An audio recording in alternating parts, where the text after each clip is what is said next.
Newspaper कैसे पढ़ा जाए? ये सबसे ज़्यादा फ्रीक्वेंटली आस्क्ड क्वेश्चंस में से एक है कि कंपेटिटिव एग्ज़ाम्स के स्टूडेंट्स ओवरऑल सारे सब्जेक्ट्स की प्रिपरेशन के लिए भी और करंट अफेयर्स की प्रिपरेशन के लिए पर्टिकुलरली वो ये क्वेश्चन पूछते हैं कि न्यूज़पेपर्स को कैसे पढ़ा जाए। देखिए, आपके जो करंट हैपनिंग्स हैं, डेली बेसिस की हैपनिंग्स हैं, उनका सबसे अच्छा सोर्स तो न्यूज़पेपर होता है। तो अब वो बहुत बड़ा न्यूज़पेपर होता है और वीकेंड्स पे जो न्यूज़पेपर्स आते हैं वो ज़्यादा बड़े आते हैं, लंबे आते हैं। तो बच्चे कंफ्यूज हो जाते हैं कि क्या करना है, और they are literally misguided. And जिसमें ख़वातीन तो वो 12-12 15-15 कलर के हाइलाइटर्स लेके तो वो हाईलाइट कर रही हैं कि पता नहीं क्या रीड कर रहे हैं। And खोजना शुरू किया हुआ है, 4-4 घंटे न्यूज़पेपर पढ़े एक दिन का। It shall not take more than 30 minutes. 30-35 minute से ऊपर नहीं जाना चाहिए। शुरू में जब आप उसको पढ़ना शुरू करेंगे तो टाइम ज़्यादा लगेगा, हो सकता है घंटा 1.5 घंटा भी लग रहा हो, लेकिन ठीक 8-10 दिन बाद डेली को प्रैक्टिस के बाद वो उसका टाइम रिड्यूस होके 30 मिनट्स पे चला जाएगा। तो हम उसको देखेंगे कि आपने उसको एक्चुअली पढ़ना कैसे है। बच्चे एक और मिस्टेक जो करते हैं वो ये करते हैं कि वो वोकेबुलरी तलाश करना शुरू कर देते हैं न्यूज़पेपर के अंदर से। कुछ बच्चे डेली नहीं पढ़ते, एक दिन पढ़ा, दूसरे दिन पढ़ा, तीसरे दिन फिर ब्रेक ले लिया, चौथे दिन फिर ब्रेक ले लिया, और पांचवें दिन फिर किसी की रील देख ली, वीडियो देख ली, किसी साथ वाले को न्यूज़पेपर पढ़ते देख लिया, तो फिर ख्याल आ गया ओके मैंने तो पढ़ना है। वो चूँकि ब्रेक्स ले के पढ़ते हैं तो वो फिर 15 दिन में 10 दिन में जो एक फ़्लो बनना होता है तो वो तो 10 दिन कॉन्टीन्यूसली डेली बेसिस पे करेंगे तो ही बनेगा ना, वो ब्रेक्स लेके तो नहीं बनेगा। तो ब्रेक्स लेना शुरू कर देते हैं, फिर इररेलेवेंट चीज़ों की तलाश में रहते हैं न्यूज़पेपर के अंदर। अभी हम देखेंगे कि न्यूज़पेपर में एक्चुअली आपको क्या तलाश करना है। एक बात तो अपने जहन में बिठा लीजिए कि स्टेट का जो ये ब्यूरोक्रेसी का जो एग्ज़ामिनेशन है, कंपैटिटिव एग्ज़ाम्स हैं, यहाँ से जो बच्चे क्वालिफाई करके फिर रिटर्न में क्वालिफाई करने के बाद इंटरव्यू में भी क्वालिफाई करके वो एलोकेट होते हैं, उनको सिविल सर्वेंट्स लगना है पाकिस्तान का, उनको पाकिस्तान का एमपीए या एमएनए नहीं लगना। सीएसएस का पर्पज़ आपको सिविल सर्वेंट बनाना है, सीएसएस का पर्पज़ आपको पॉलिटिशियन बनाना नहीं है, एमपीए एमएनए बनाना नहीं है, सेनेटर बनाना नहीं है। So please stay away from political news. पता होनी चाहिए क्या हो रहा है पाकिस्तान में, जाहिर बात है, लेकिन they shall not be the focus. उनकी नोट्स मेकिंग नहीं करनी, किसने क्या बोला, किसके अगेंस्ट क्या एलिगेशंस लगाए, क्यों पढ़ना है आपको।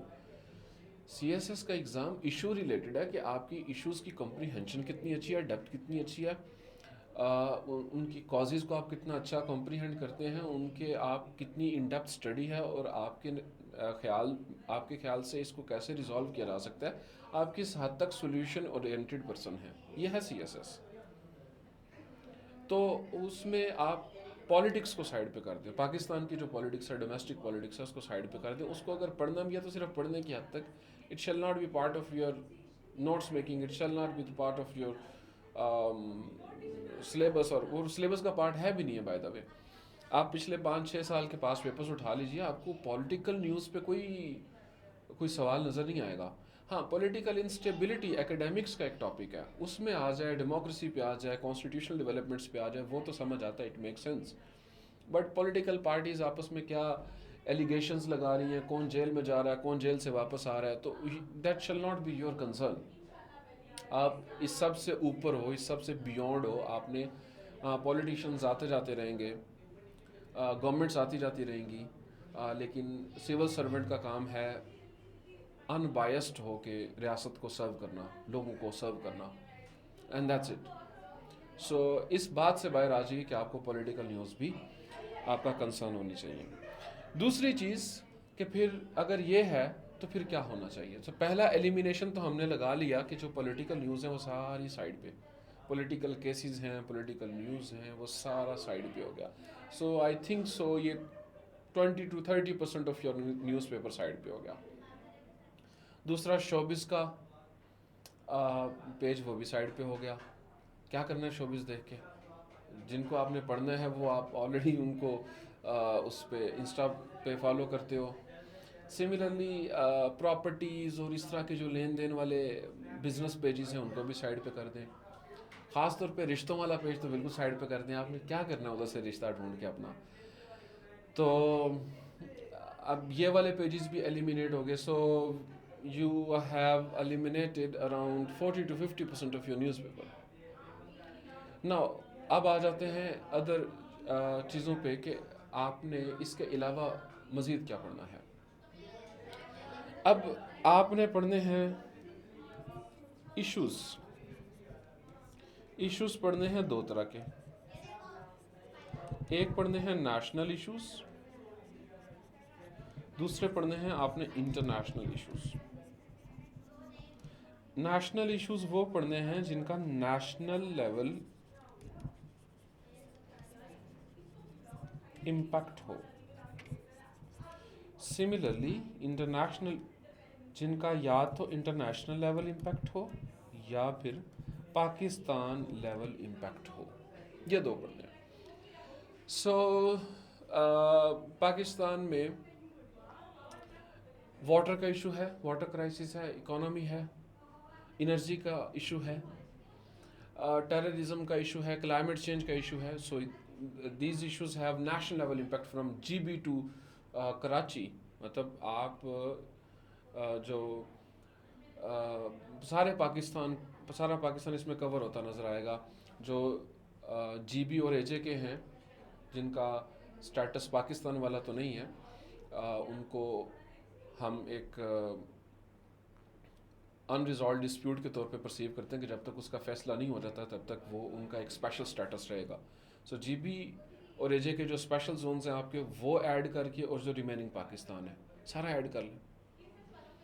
सबके अंदर ये इश्यूज हैं, नेशनल लेवल इश्यूज। लेकिन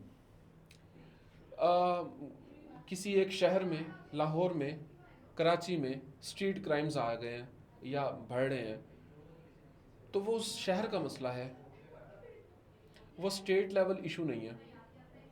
कच्चे के डाकू एक लोकेलिटी का इशू है।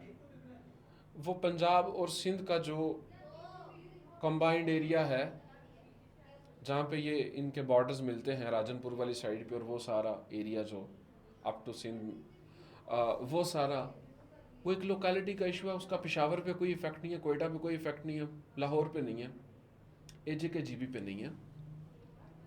तो आप इस तरह के इश्यूज जो लोकल लेवल हों, एक पर्टिकुलरली किसी एक रीजन के हों, लोकेलिटी के हों, उनको साइड पे कर दें, और जो नेशनल लेवल इश्यूज हैं उनको पढ़ लें। तो नेशनल न्यूज़ जो पाकिस्तान के डिफरेंट हिस्सों से न्यूज़ आ रही होंगी उसमें भी एलिमिनेशन हमारा लग गया।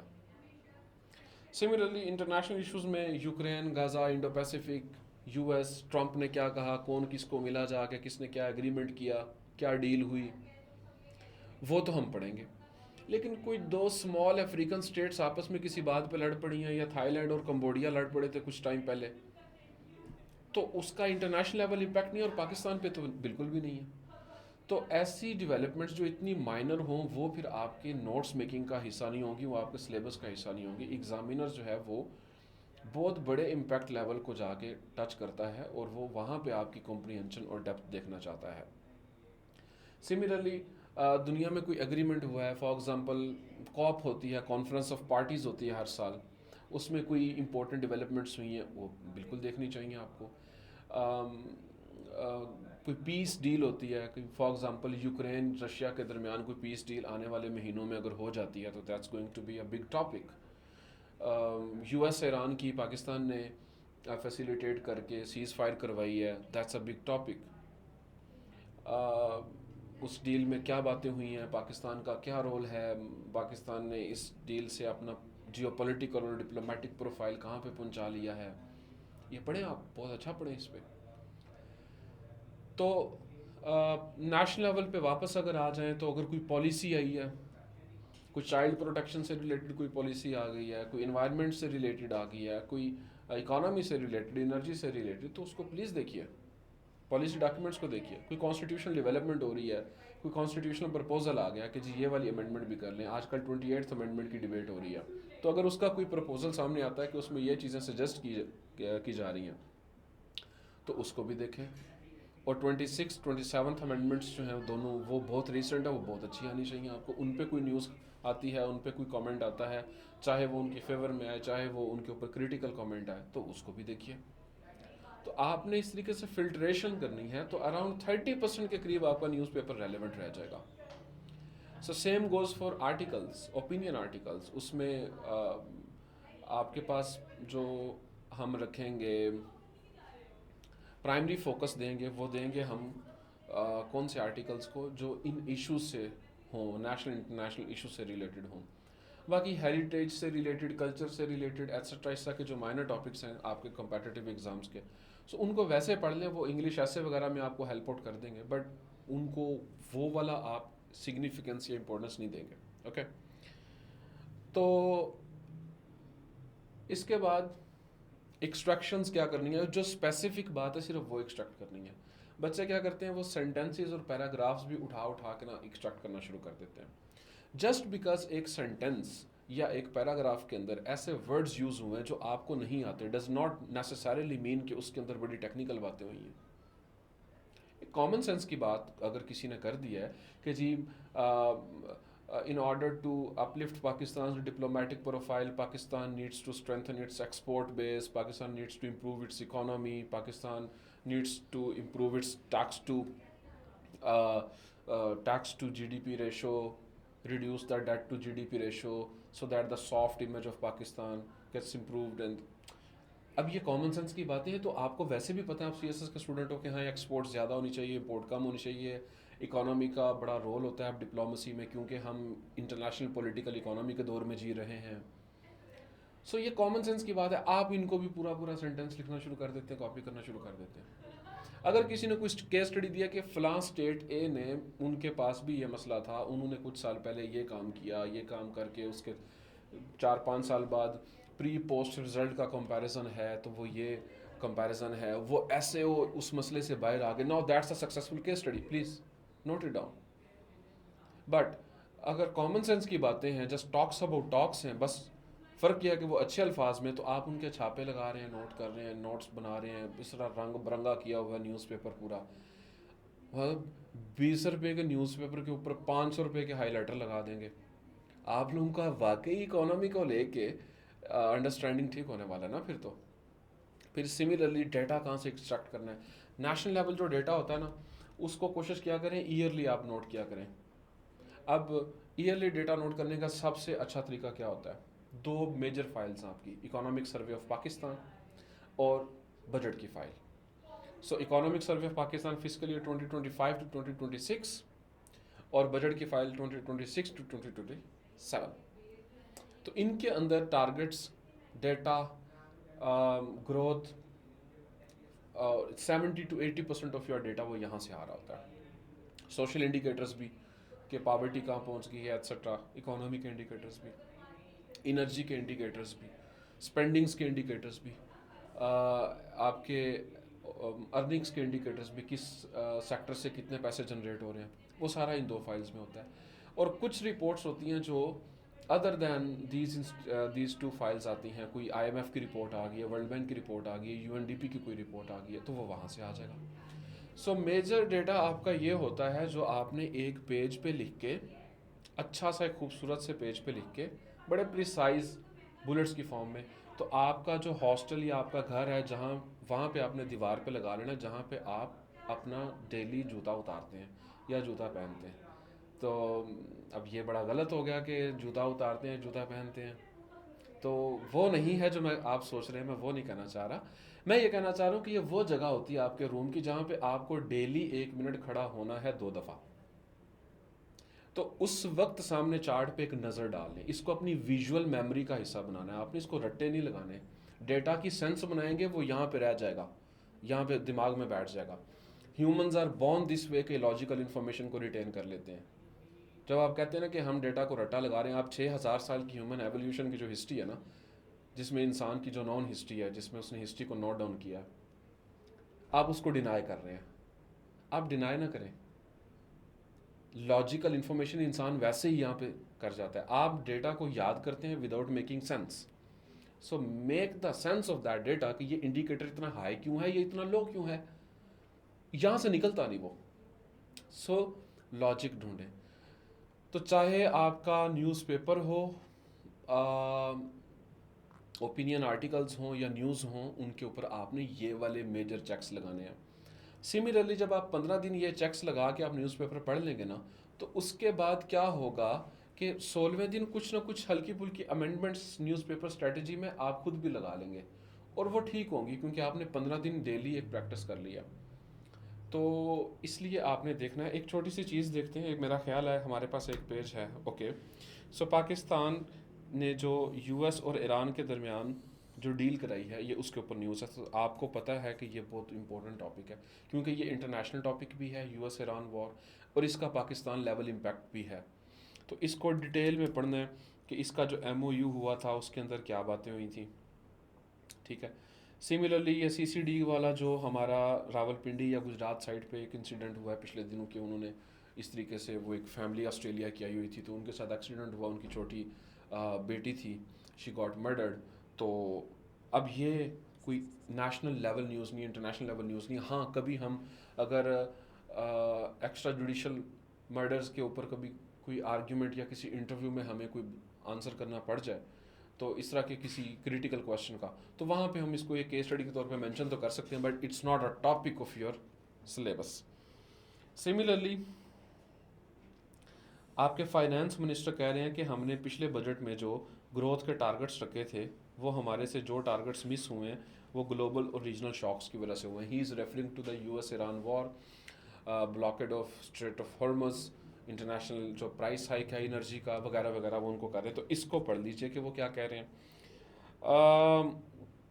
एजे के जीबी में आजकल जो एक इशू चल रहा है ख़ासतौर पे एजे के अंदर, वहाँ पे एक कमेटी है, वो प्रोटेस्ट कर रही है, और उसके ऊपर बिलावल साहब ने कमेंट किया है कि एजे को और जीबी को लेके तो वहाँ पे कोई कमेटी बिठानी चाहिए पार्लियामेंट की जो इस सारे इशू को डिस्कस करे। सो ठीक है, ये आप देख लीजिए, बट ये कोई नेशनल लेवल टॉपिक नहीं है आपका। इसको वैसे पता होना चाहिए आपको कि वो जो एक्शन कमेटी है एजे के वाली, वो एक्चुअली क्या डिमांड कर रहे हैं, गवर्नमेंट क्या रिस्पॉन्ड कर रही है, different political parties, different political stakeholders क्या कह रहे हैं, तो इस हद तक आपको पता होना चाहिए। तो इसी तरीके से जो पॉलिटिकल न्यूज़ होंगी उनको साइड पे कर देना आपने। तो this is a brief summary के न्यूज़पेपर को क्या ट्रीटमेंट देना है। कोई महंगा ट्रीटमेंट नहीं देना, उसके ऊपर कोई आपने मंथली इंडिकेटर्स नहीं नोट करने कि 4-4 महीने जी पहले क्वार्टर में ये डेटा आया। क्यों क्वार्टर का डेटा नोट कर रहे हैं भाई, ईयर का डेटा नोट करें। तो आप ईयरली डेटा नोट किया करें, कोशिश किया करें कि आप ईयरली डेटा नोट करें और स्पेसिफिक इन्फॉर्मेशन को एक्सट्रैक्ट करें। आई होप सो कि अब आप जो है वो एक किसी डायरेक्शन में न्यूज़पेपर को पढ़ेंगे, मिस डायरेक्टर नहीं रहेंगे। Thank you so much.